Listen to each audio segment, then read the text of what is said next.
About supersymmetric landscape and the swampland. Okay. Thank you very much. First of all, I'd like to thank the organizers for hosting this wonderful occasion to celebrate Martin and discuss it in the context of supersymmetry and geometrical aspects of it. And I'm also grateful for them for including me. So Martin I have known for many years, I think around 30 years probably. And more than 16 years of it or so, really intensively, because we have been collaborating in some way. In the particular, well, collaboration is probably not the right word for that, because Martin was doing all the work. My name was a tag along to that activity, which is this hosting these summer workshops. I think probably maybe half of you at least have already been in the workshop. I see many familiar faces. Probably not everyone, but so you probably you probably might recognize some of them. It started in 2003. Let's see. This is if I can go. Yeah, 2003, right there. And so it went on it has been going on for many years, different themes, and so the very last one was the one I use it for my front of my talk. And it has led to many interesting papers by many people over the many years. This is not all of the papers, but at least a few hundred, close to 500 paper perhaps, that has come out of this workshop. And this is all really due to this guy, Martin.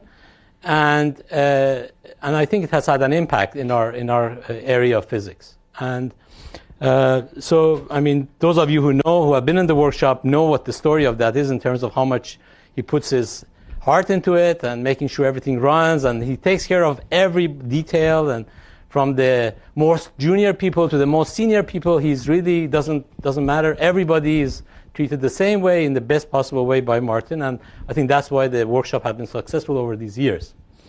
So, but in addition, I've had the pleasure of working with him on a couple of physics projects in addition to all this. But perhaps let me just show you some of the highlights of these pictures from some of the past workshops. This is one of the same room I guess we are in. One of the talks, typically extremely exciting talks we heard over the years, about 20 or so every workshop. A relaxed atmosphere, one talk every day. We also had beach lectures that seems to have been successful, and to make it happen again, Martin was the one who really made it happen. And it turns out to be one of the most interesting ways to communicate the physics ideas, despite what it might appear. People have most amount of concentration during these kind of talks. But actually, one aspect of Martin that some of you may or may not know is amazing. In addition to all the physics and all the other things, he's actually a super chef. Very, very talented in all these different areas, and he puts really big effort. So when we have this workshop, we have at least one dinner at his home, and the day before or the day after, Martin is basically busy preparing the amazing dishes that he does, and we all very much enjoy it. But it's not just that. I mean, it is the whole atmosphere of that whole gathering is quite amazing, and the talented mathematicians and physicists show their talents during this occasion. And people get really excited sometimes by this event. So it's a very lively occasion, and so it gives a lot of positive spirit to the whole workshop, and we have enjoyed it quite tremendously over the many years. So now I come to my talk today, which is first of all the choice for my talk. The topic is oops, what happened here? Okay, good. So Martin has made numerous contributions, in particular to geometrical aspects of supersymmetry. So I try to go near the idea of supersymmetry, and in particular, as in fact Nati also mentioned, he has made particular contribution to n equal to 2 supersymmetric systems 4 dimension.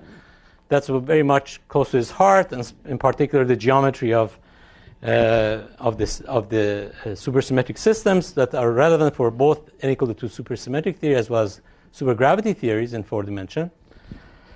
And so the subject that I will talk about is basically related to the Swampland, which actually originated during these workshops. In fact, the first talk I believe I gave on it was at the summer workshop in 2005. And the idea of the Swampland related to these supersymmetric aspects is going to be the focus of my talk. So in string theory, we are interested, of course, in many things in string theory, but one in particular that is explaining our universe, 3+1 dimension with its gauge forces, matter content, and so forth. And of course, all that depends on the choice of compactification space, and therefore we have many, many possibilities. And since there are such a vast number of such things, we get a huge consistent possibilities in 4 dimension, which we can call string landscape. Now, going from the compactification choice to the landscape is too cumbersome. I mean, to do each compactification, you have to construct your Calabi-Yau, you have to make sure it has all the nice properties, put a gauge bundle and this and that on it, and all this complicated stuff, compute all the forces, all the interaction between the particles, even after you get the content, the Yukawa couplings are right, or this and that. So it's a complicated task. It is not at all simple. We can do it, and we have technology developed to deal with it. And so the fact that it's huge and so on sometimes raises the inverse question, is whether we can actually forget about all that and just start with a consistent looking 3+1 dimension.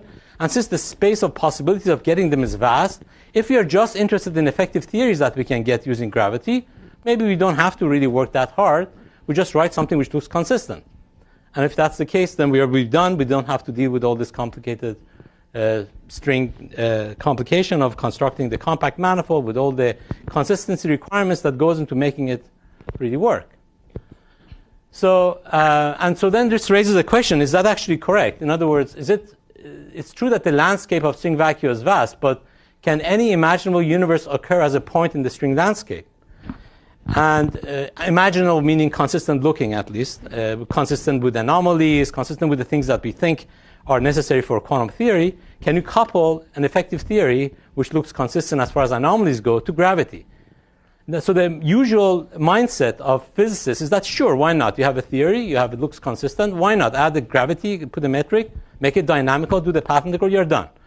So the typical mindset of physics is it should be possible. And that actually the answer to that appears to be no, that indeed most consistent looking theories in 3+1 dimensions are apparently inconsistent and never arise, at least from string theory.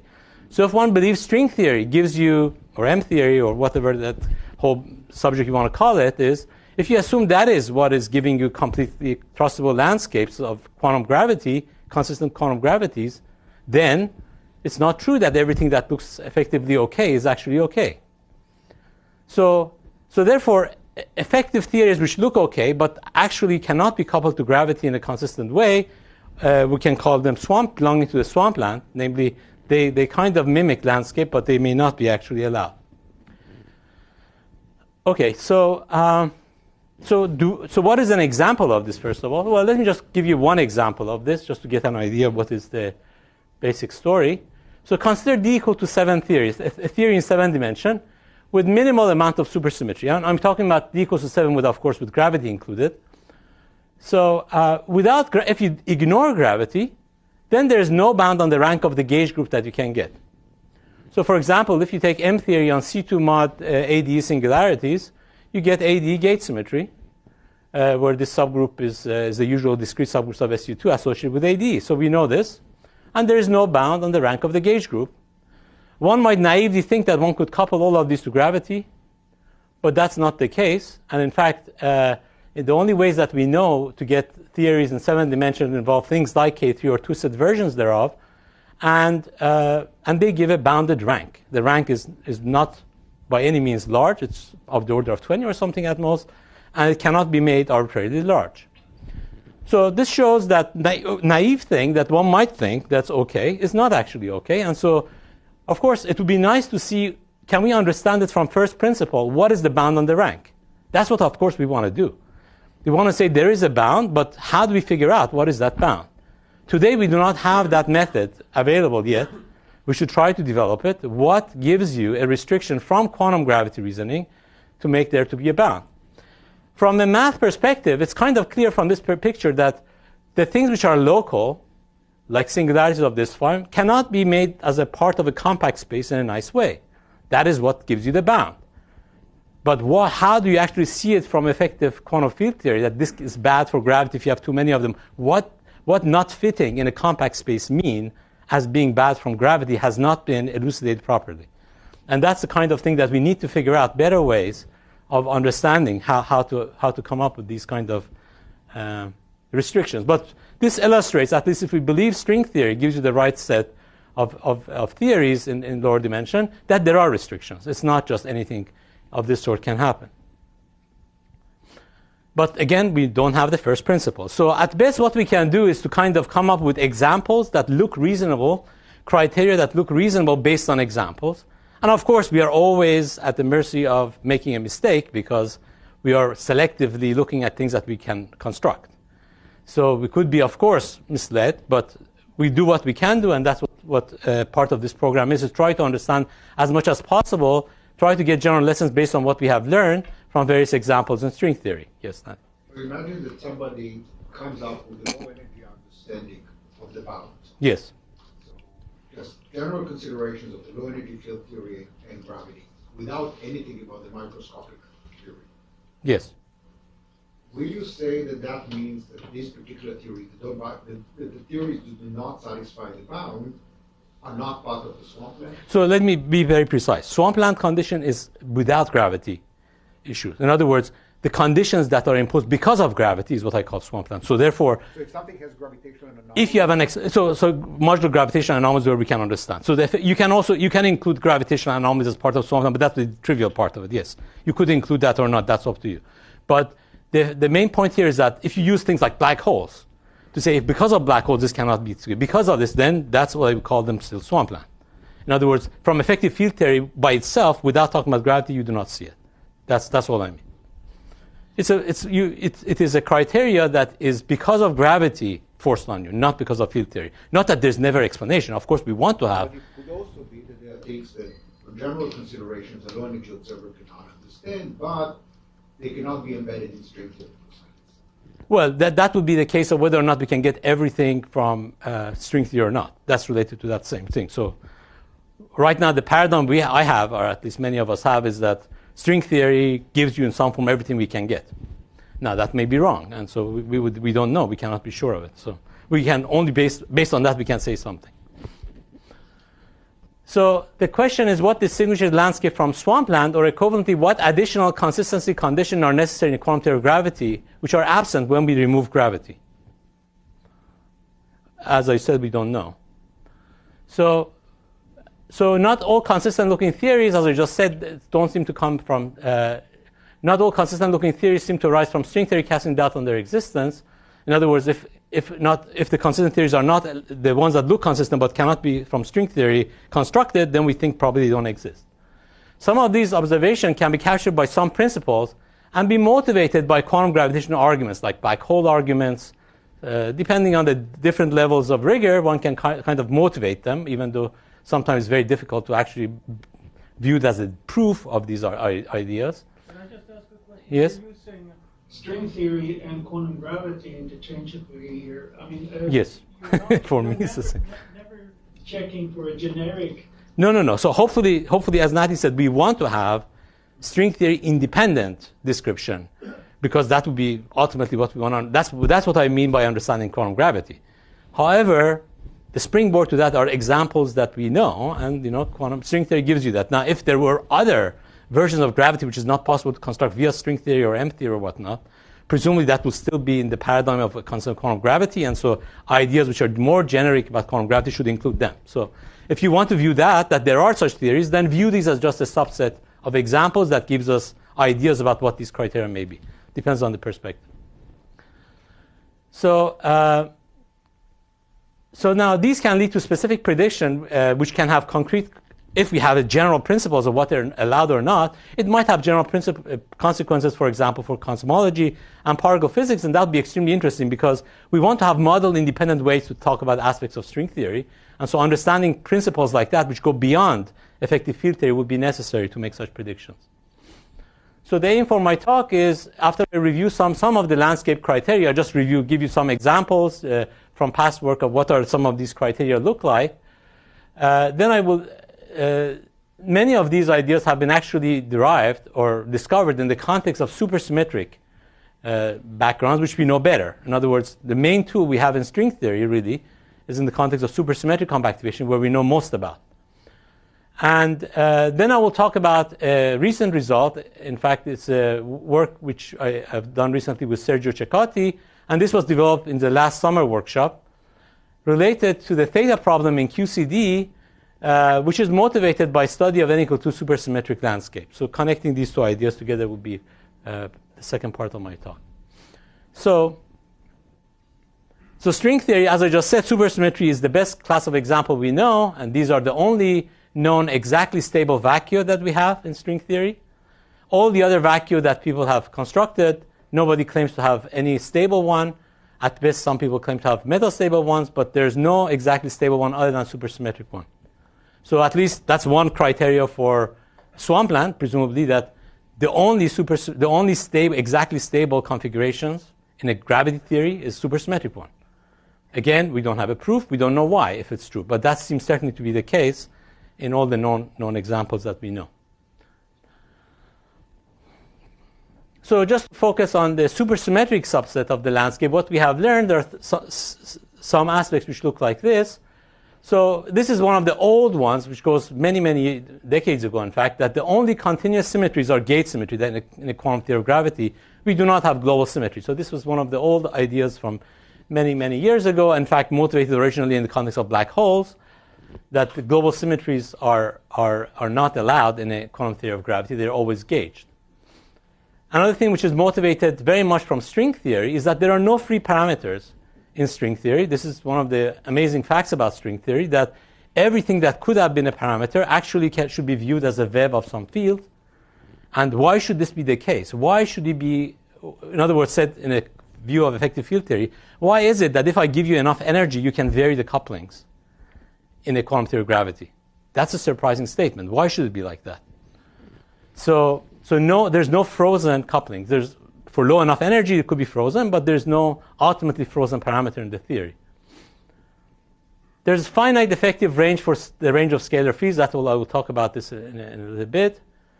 And I will also mention why some of these ideas lead to the point that the theory must admit higher dimensional objects. So I will give you a heuristic explanation about why a quantum theory of gravity, based on lack of the finite range of effective range of scalar fields, why these two ideas are related. That necessarily may suggest that you have higher dimensional objects. So the idea will be to reverse what is fundamental, what's less fundamental. In other words, instead of saying string theory or M theory is a theory of quantum gravity, finding principles that seem to be necessary for quantum gravity, put it at first, and then derive the fact that you need a string theory, you need this and that for these properties. So reverse the order of what is actually more fundamental. And then gravity is always the weakest force. That's another criteria that seems to arise in this theory. So let me first talk about the range for scalar fields. So consider a scalar field phi, and suppose the potential is 0, as it is often the case in many supersymmetric systems. We have typically some of these fields, which we call moduli fields. And without gravity, we have usually no restriction. It could be periodic or it could be a real number. So you don't have any specific cutoff. However, it seems like with gravity, the range of the fields are effectively frozen to a certain range. So the range of the field cannot be bigger than of order m Planck. Now, what does that mean? If it's originally ranged from -infinity to +infinity, how does it get cut like this? It doesn't get really cut. The range is still infinite, but what happens is that if you try to go farther and farther away, the notion of your effective field theory breaks down. In other words, if you start with a particular effective field theory in some range of parameters of scalars, and if you give the wave of that field bigger and bigger and bigger, there are degrees of freedom that were not in your original description of effective theory becoming light. And indeed, you end up getting mass tower of states, which go exponentially with the distance in this scalar field moduli space, where you measure the distance in the scalar moduli space by the kinetic term, using the metric and the kinetic term of the scalar fields, with some constants which will depend on the model. But these constants are typically order 1. So you get some tower of mass states like this. Now, yes? Would you get a black hole if you try to do that? You try to take a region in space, just slide phi. Yeah, so that's one of the ways people motivate. What you just said is one of the reasons people motivate that even if you wanted to create a region, go from delta phi over there in Planck, then you would have created a black hole. To trying to give an argument, this is kind of like trying to explain why there's such a rule from pure quantum gravity reasoning. So exactly like you said, you would see a black hole, and therefore you will not be able to probe that region anyhow. So that's related to these ideas. So that's one explanation of possibly this. But the fact that you get a tower of states, that if you just take, for example, the supersymmetric theory, and just gradually, move along the marginalized space like Calabi-Yau, and you go particular directions, you can certainly ask the question, what happens if I go in particular direction? You always invariably get the tower of light states. And this, in some sense, is the bread and butter of duality. That is, if it was the case that you went in some direction long and you didn't get any light states, then the dual picture doesn't emerge. The whole point of duality is that when you go in some direction far enough, some other stuff come down in light, and your new description is in terms of those degrees of freedom that you had not included. So this, in some sense, captures the idea that there is a duality going on. The fact that you cannot you cannot go arbitrarily large distance without something happening. And something happening in this case meaning light states emerging, giving you a dual description for the theory. So this is the kind of picture we usually have in M theory, that you have a marginalized space with various corners, and these corners are where you actually end up getting, so in any direction, if you go far enough, you end up getting some light states. Of course, depending on which direction you go, you could end up with different towers of light state, and different kinds of description can be taken over. And that's a kind of, in some sense, bare bones, I would say, of duality. The first element needed in dualities. Now, the strongest evidence for this conjecture, other than dualities, comes from studying marginalized space of compactification of type 2 strings on Calabi threefolds. And this is... Put that picture back on again. Wow, I'm impressed. I'm flattered. This is the only time anybody took a picture of my artwork. Okay, sorry. So the strongest evidence for this conjecture comes again for the beloved n equal to 2 supersymmetric systems in 4 dimension, which you can get from the type 2, for example, string compactification on Calabi threefolds. And moreover, this study, in fact done recently by Pauti and collaborators, shows that the order 1 number in the exponents, even for a Calabi which has like hundreds of moduli, is again really close to order 1. It's not like 10,000 or 1 over 10,000. Really of order 1 means order 1. So then a 1.4 or something like that. So the number that come in the exponents is really close to 1. Now, consequences for inflation, we cannot have arbitrarily long-range inflation models. So typically, we want long range because we want to have at least 60 folding. Of course, this doesn't mean we want infinitely long range, but we do want to have at least in very small, if you have a single scalar like 5 units in M Planck at least or higher. And this tells you that there's something already in tension with what the typical situation is in quantum gravity, that typically you seem to be getting these light states. And this is one of the reasons that has been difficult to get string theory models which realize inflation. Now, another way of saying is that you do have fields which can have a long range, but what will happen is that you get the lighter and lighter states as you move on in this inflaton field, and you cannot, the energy will go into creating these light modes, and your picture of what you want to do, what you want inflation to achieve will be not achieved because of this creating of these light states instead of rolling.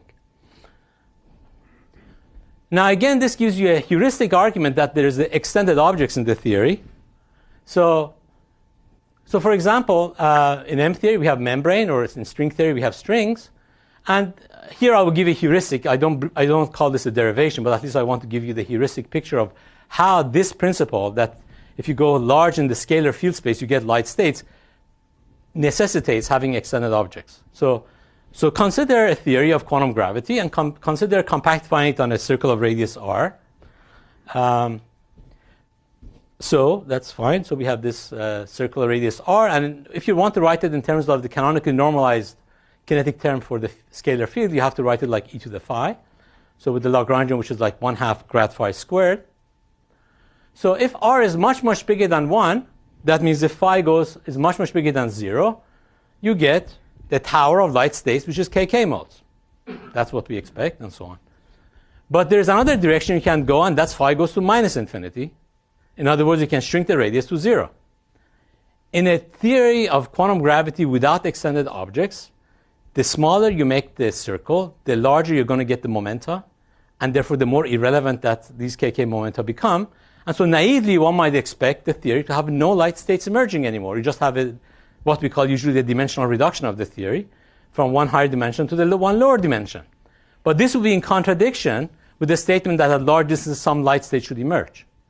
So the fact that some light state emerge in M theory or string theory is precisely done by the extended objects wrapping around the circle becoming light as the radius goes to 0. So without extended object, if the theory did not include extended objects, there's no reason for a circle identification with this radius r as r goes to 0 to get any light states. So this gives you a heuristic reasoning that in a theory for which when you go in large distance in the field space, you get light states, you necessarily must have extended objects.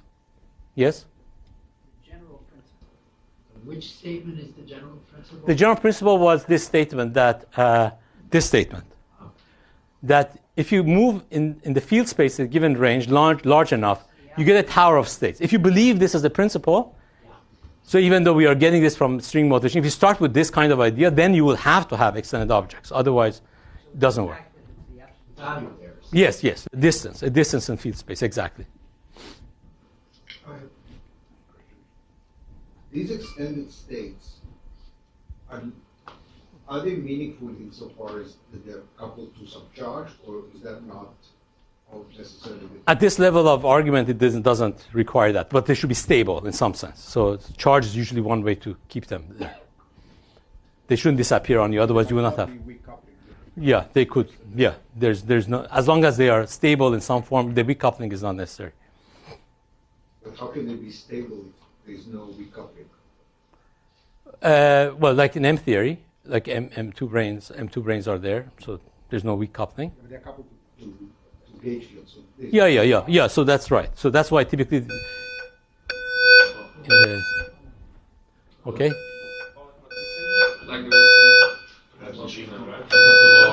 We have to go outside. Okay, it's a good breaking point halfway to the.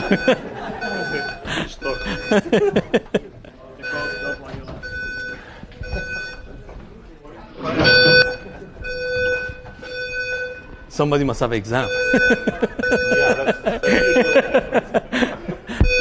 Oh, I'm taking this with me. I'm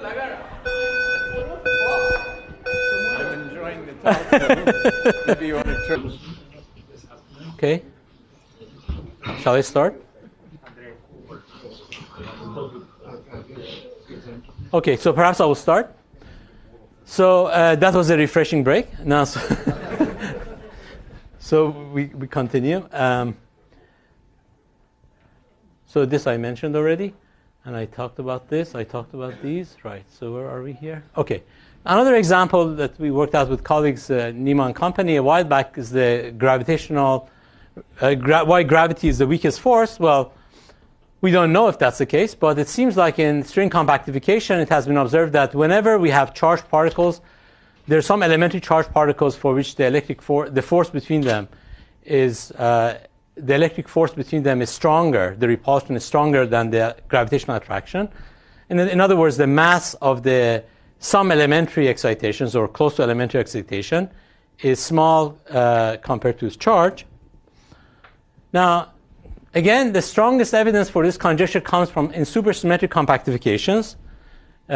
When we study non-BPS states in supersymmetric compactifications. For example, if you take type 2 compactifications on K3, there are non-supersymmetric states which realize the strict inequality, and some supersymmetric BPS states which realize the equality. For example, if you take a Riemann surface inside K3, whose self-intersection is in a class whose self-intersection is -2, in other words, your class is such that it's -2, it cannot be realized by holomorphic curves, so it's not BPS states.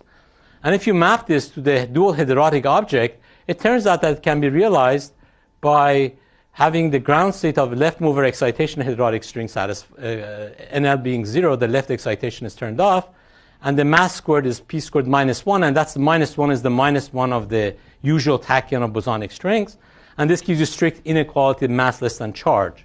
So this is the kind of inequality which comes from this -1 factor in string theory, and it can be realized geometrically in these examples in a non-trivial way. So we have evidences for this again, and there are more of these recently studied by, for example, Lerche et al. Again in the context of our beloved 4D n equal to 2, namely type 2 compactification on Calabi threefold.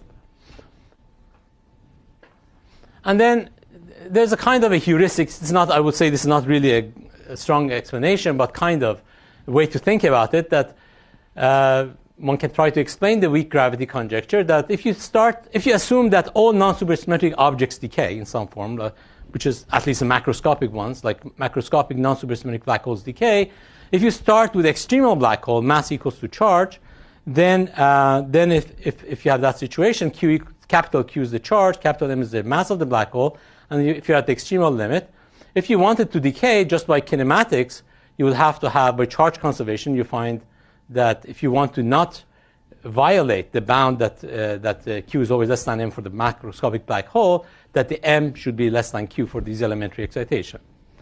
It's kind of a quote-unquote derivation, but then it's not quite.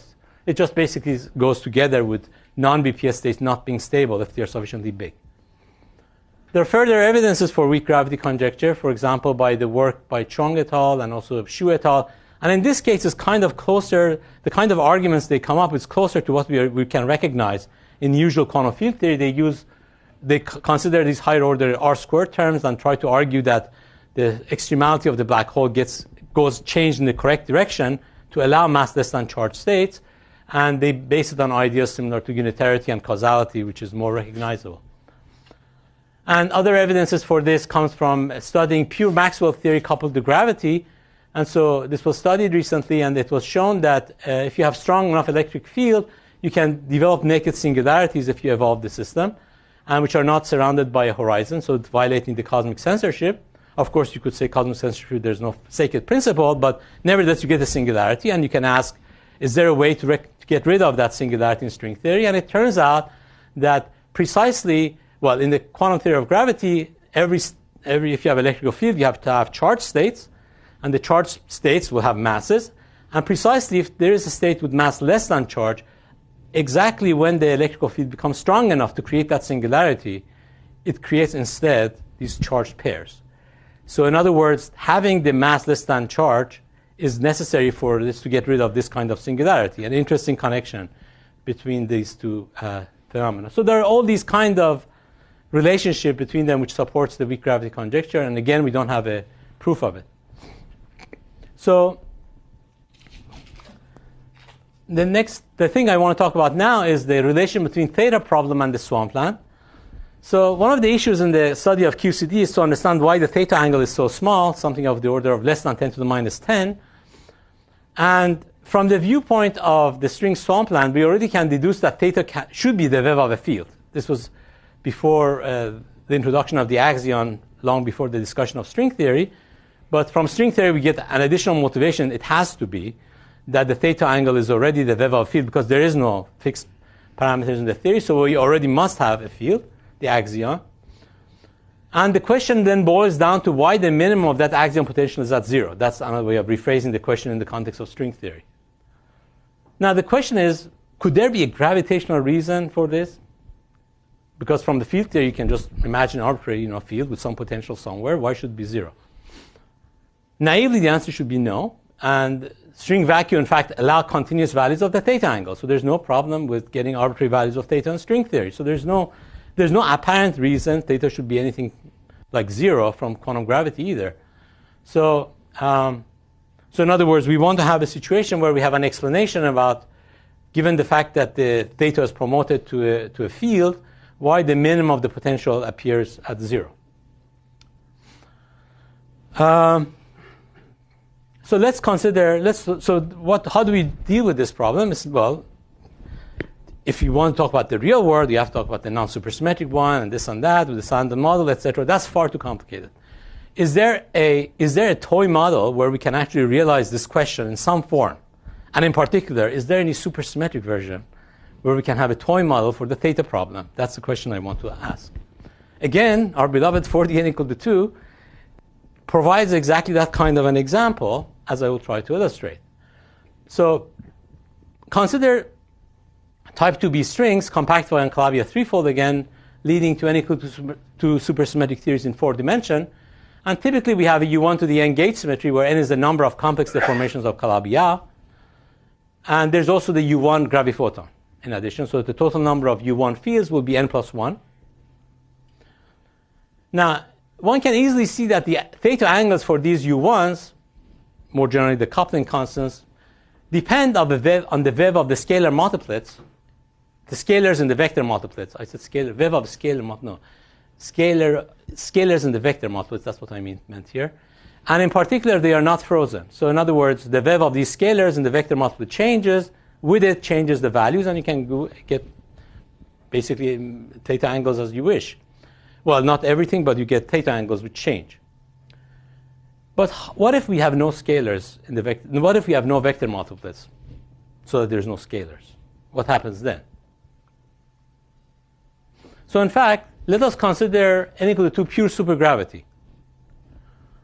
So the bosonic content of pure n equal to 2 pure supergravity is just the metric and the U1 gauge field. Interestingly enough, this is the same infrared content of presumably of our universe, if we ignore the dark matter sector. Presumably, that's what we have. In the deep infrared, we only have the metric and the photon. Graviton and the photon are the only massive states. Okay. So the effective Lagrangian in the deep infrared for our universe would look something like the usual action, Einstein's action, plus the f squared term, plus possibly a theta angle term for the U1. So as usual, we can consider the complex coupling constant, which is a combination of this theta angle and the coupling constant. And this parameter for the n equal to supergravity is not fixed. So you can consider arbitrary taus. There's no reason from supergravity to fix a particular value of tau. So there is a free parameter in the n equal to supergravity in 4 dimension, which is that parameter tau. Now you might say, is that physically observable? Well, naively in the Lagrangian you can rescale fields out and you can try to argue that's irrelevant at this parameter, but actually that's not true. For example, tau appears in the context of the count of the black hole entropy. If you have electric magnetic charged states, QP, the number of such states goes like e to the power of q plus tau p squared over imagined part of tau. So as you can see, both the real and imagined part of tau enter in observable quantities in the quantum gravity context. So it's actually physically observable. So n equal to 2 pure supergravity has a free unknown parameter in it. And supersymmetry, or no other reason we know of, fixes to any particular value. So we can contemplate arbitrary taus. So we go and ask, how do we construct this in string theory? What are the pure n equal to supergravity constructions in string theory? Then we come up with a surprise. There are no known ways in M theory or type 2 string theory to get pure n equal to supergravity in 4 dimension. There are just no known ways. Now, this could be that n equal to pure supergravity is also in the Swampland. I don't know. That's one possibility, because we certainly are not aware of any way to get that. So we might be disappointed because we wanted to get a toy model to describe the situation, but apparently the toy model seems not to be possible to construct. But actually there's a way around this, because even though we cannot get n equal to pure supergravity, we can get something close to it. A close cousin of it is n equal to supergravity, which is coupled to only hypermultiplets. Martin's favorite objects, and these hypermultiplets save the day. We can put them in the game. And it turns out that even though they are now scalars, their vev does not affect this tau. So there's decoupling between this, and tau is independent of these hypermultiplets. So there's still a way to ask the question in the string theory. Consider n equal to 2 theory with no vector multiplets, but with hypermultiplets. What are the allowed values of tau? So it looks as if it's pure n equal to supergravity. We can then ignore the hypermultiplets. They just came to save the day. How do we construct these in string theory? To construct them in string theory, we can take type 2b compactified on rigid Calabi threefolds. That is, Calabi which have no complex deformation.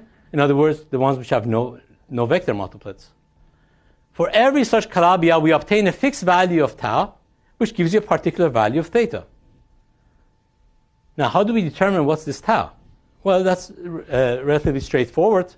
If we just reduce the theory from type 2b on a Calabi, Notice that in Calabi-Yau, the H30 and H03 of the Calabi-Yau is 1, and H12 and H21 is 0 because we're assuming it's rigid. So that means that there are 2 3 cycles, A and B, which are, you can view it in a symplectic pair. Choose an integral basis with 2 3 cycles, which are generate the 3 cycle in the usual basis of symplectic pairing. And then we can compute the coupling constant of graviphoton, viewing these as electric versus magnetic cycles. And we find that the coupling constant of graviphoton is the integral of the holomorphic 3 form of the Calabi-Yau over B cycle over the A cycle. Of course, this is not universal in the sense that if you do A and B, there's a SL2Z acting on the symplectic basis, but that's what we expect after all. This is the tau. Depends on which electromagnetic frame we are, the tau will undergo SL2Z transformation as expected. So you choose your basis, you compute the tau. Yes? Are the hypermathematics faster? Yes? So how is that defined? You can redefine it or Not for the graviphoton. The graviphoton tau is actually universal. You can compute it. So, for example, like black hole entropy and all that is completely unaffected by those. And this is the formula that comes out from string theory. So the question is then, what values do we get for these?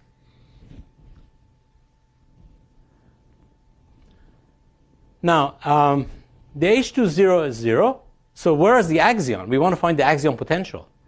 I said there must be an axion, but I didn't show you the axion. Well, if you try to find the would-be complex deformation, there's no massless mode, but there are massive modes. So the analog of the axion is actually these harmonic modes of H21, which are now KK mode scale. So they have a mass. So typically we don't talk about these massive states, so it looks like their web is frozen. But morally, there are these modes that you can excite. Okay, so we have the axion, but we don't know how to compute the potential. But we can evaluate what the value of the theta is at the minimum. If the theta angles are randomly distributed, the chances of getting any particular value at minimum, such as 0, is exactly 0. Because, first of all, there are countable number of Calabi-Yau. First of all, or second, actually, people believe it's finite. Forget about countable. So you just have a finite list of Calabi-Yau, and therefore a finite list of rigid Calabi-Yaus. And out of that finite list, you're just going to get a finite number of theta parameters. If any of them is 0, that's amazing, because that means the probability of that's a solution of the theta problem in that universe. Namely, there's a chance that you have ended up in that universe if there's, let's say, 100 rigid Calabi-Yaus, and one of them had theta equal to 0, 1% chance your universe would have theta equal to 0 if it was totally random. Well, let us see if this is the case or just get some random unrecognizable numbers. So let's consider an example. Consider perhaps the simplest rigid Calabi-Yau. You take 3 tori, which have hexagonal symmetry, 120-degree rotation, and you take the product of 3 of them and mod out by the simultaneous Z3 action on the 3 tori. And this is what's usually called the Z-orbifold, and you can smooth it out and you get a nice Calabi-Yau manifold. This manifold has no complex deformation. The complex structures that would have come from these toroids are all rigidified because of the Z3 symmetry that we quotiented out. And you can say, okay, what tau do I get? It turns out that the tau you get is the tau over there on the upper half plane. So tau is like 1/2 plus I times root 3 over 2. In particular, the theta angle is pi. That is interesting. So already theta equals to pi came out as a very special value. And this is a construction that gives you that. So that's one part. Sorry, this torus you can choose by choice of some A and B's. There are only 2 3 cycles, 2 non-trivial 2-dimensional 3 cycles. So you choose A and B pairing, and then up to SL2Z it fixes it. So tau is this up to an SL2Z action. So you compute, in other words. Why didn't answer my question? I said, why did you choose that torus? Oh, why? No, it's an example to have Z3 symmetry. So I want to have a situation where I have a rigid Calabi-Yau.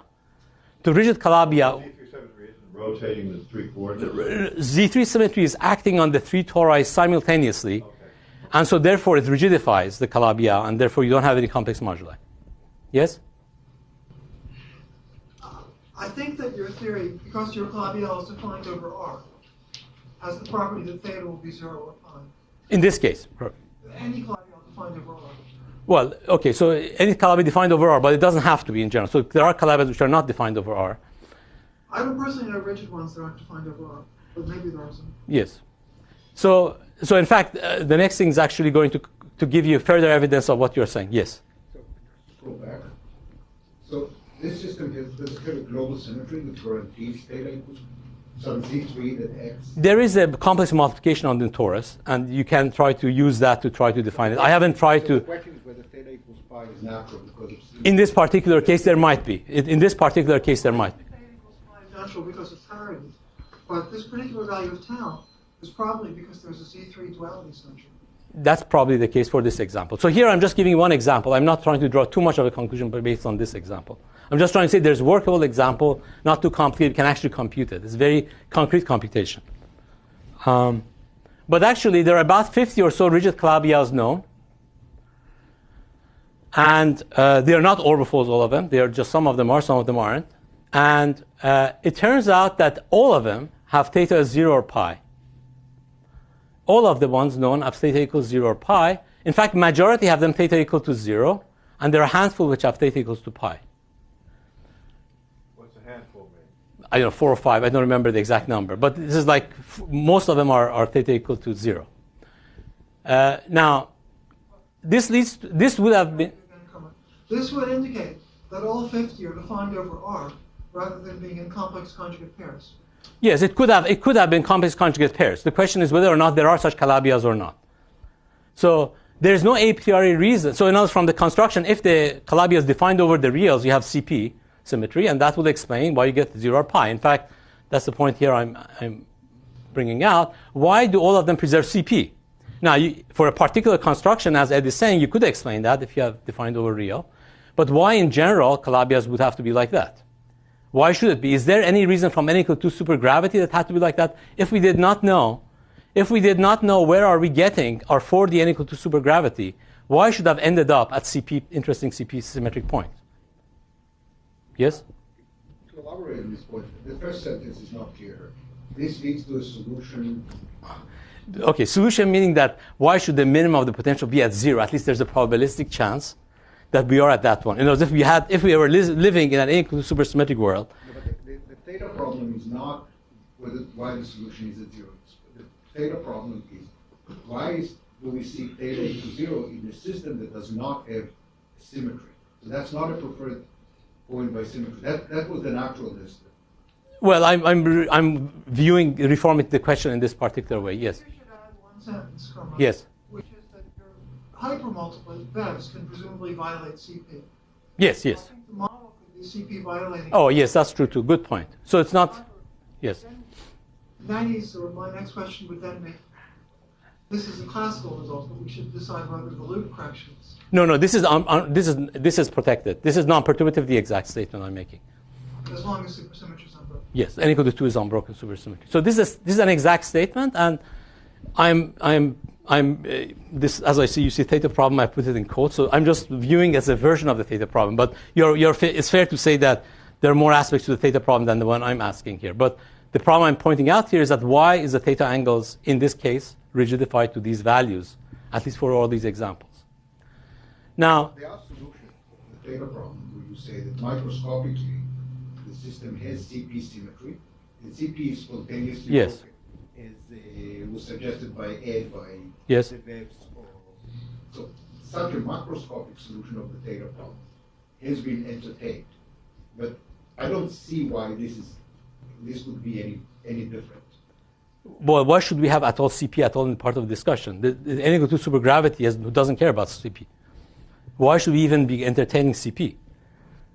That's the whole point I'm trying to say. There is no reason from the supergravity we should have ended up on that, and nevertheless, all the models we know have this structure. Why? That's the question. That's the Swampland question.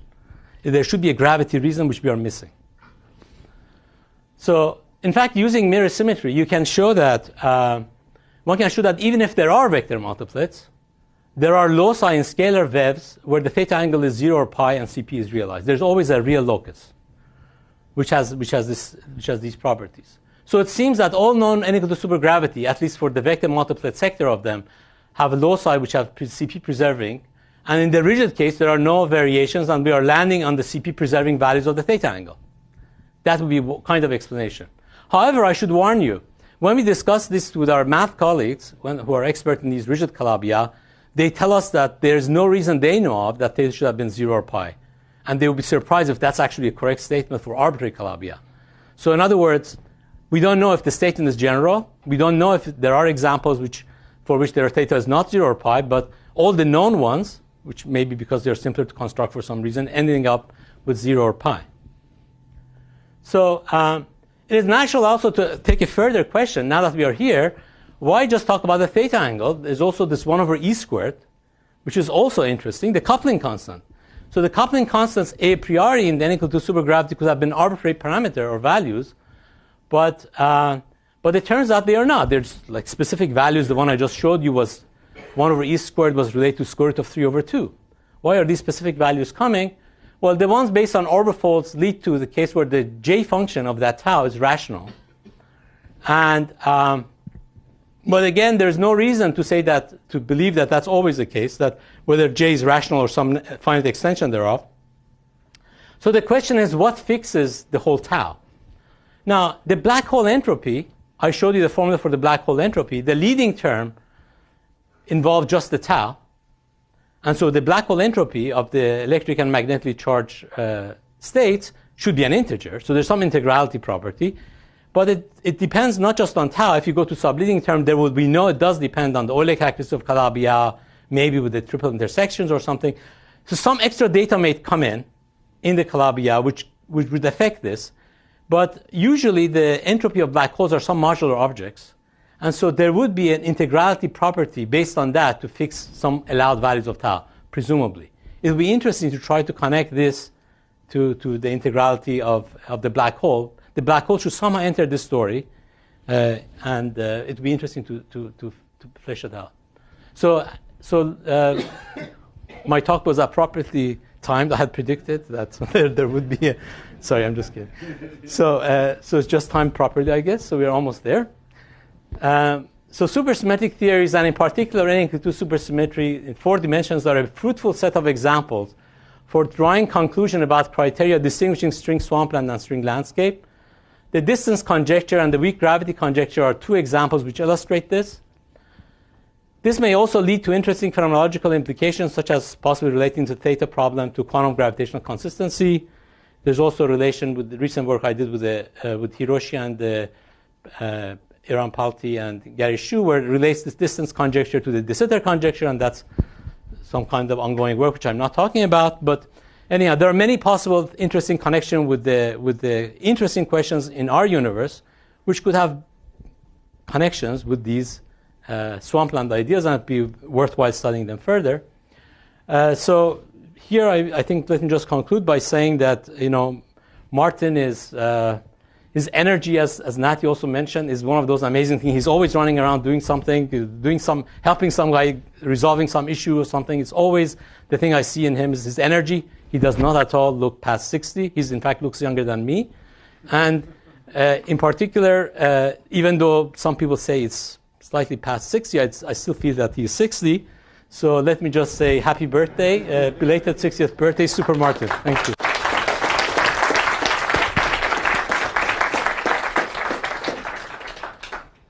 This is from one of the beach lectures. The shirt I'm wearing, I got as a gift from Oath. Oh, okay, perfect then. All questions or comments? Can we have a brief update on the Sitter festival? No, not later. Maybe not related to this stuff. Let's restrict to supersymmetric discussions. I want to ask something about this trans-Planckian, the distance. Yes. If I understood correctly, you say something stronger than that if you have trans-Planckian excursion of the inflaton, it's not only that the effective field theory breaks down, but say string theory would not, in principle, allow such changes. No, string theory does allow you can go trans-Planckian. It's just you get lighter and lighter states. In string theory, in fact, there is no bound on these scalar fields. Okay. So you would be okay. Yeah, so I would say that we cut it off if you restrict to a particular effective theory. Effective theory breaks down, that's all. In the simplest case, you just take a T-dual description. Yeah, exactly. Say that on the topology question in the Claviel threefold, are there any conditions on the second Petty number that you know? Second Petty number, there's at least a Kähler class. Presumably that's one condition. So at least it's bigger than Big, the second Petty number. No, it can be just one. It can be just one. Can it be big? Oh, can it be big? No, there's bound. I mean, we believe there are only finite number of Calabi-Yau's. What? We believe that it's conjectured by mathematicians that there's only finite number of Calabi-Yau's, so it cannot be very big. I think it's of the order of hundreds. People have 500 or something. Do you remember what's the number? I don't remember. It's something of the biggest one known is of the order of a few hundred. Yes, 500, 491, something like that. Yes. So for the Calabi-Yau's, just the status of the concept of the rigid Calabi-Yau. Yes. Is that just an example because it's an interesting example, or is there any reason to believe that those are more relevant? No. Any of the supersymmetric ones are not more relevant. Of course, the more rigid you have, the less massless states you get. So in some sense, if you're interested in theories which have less massless degrees of freedom, you go for those. But apart from that, from mathematics perspective, just they don't have complex deformations. So rigid things are interesting because they would be harder to get them. So in that sense, they're interesting. From the physics, they're interesting because you're getting less and less massless modes. Just as a comment, I mean, the most interesting thing is the arguments, of course, that support these things. And it might turn out that all these arguments just pushing a little farther to prove that the only quantum gravity is string theory anyway. That would be ultimately the goal. I believe that, but but we have to get there. I agree with the philosophy, though.